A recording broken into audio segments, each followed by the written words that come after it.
అందరికీ హాయ్ అండి. ఇంటి దొంగని ఈశ్వరుడు కూడా పట్టలేడు అన్నట్టు మన దేశానికి ప్రమాదం పొంచి ఉంది. పక్క దేశం నుంచి కాదు, మన దేశంలో ఉన్నటువంటి ఇంటి దొంగల పని. భారతదేశం మట్టిలో పుట్టి, భారతదేశం మట్టి మీద నడుస్తూ, భారతదేశం మట్టిలో నుంచి పెరిగినటువంటి ఫుడ్ను తింటూ భారత్ మాతాకి జై అనడానికి సంకోచించేవాడు మనిషి. మన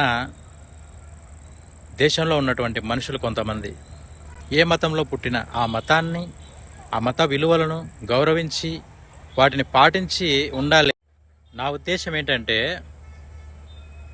ఏ దేశంలో పుడితే, ఏ భూమి మీద, ఏ గడ్డ మీద పుడితే దాన్ని విశ్వాసంగా అంగీకరించాలి అన్నది నా ఉద్దేశం.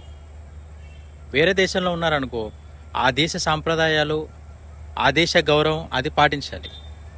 మన భారతదేశంలో పుట్టి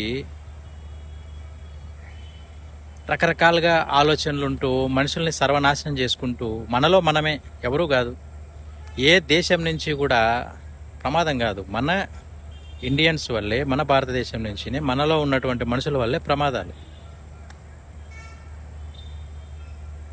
నిన్న కాశ్మీర్లో జరిగినటువంటి సంఘటన, 26-27 మందిని దాదాపు ఉగ్రవాదులు చంపేశారు.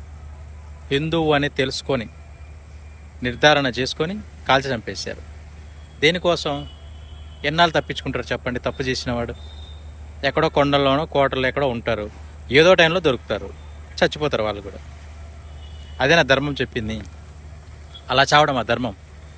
బతకడం కదా ధర్మం అంటే. జై భారత్.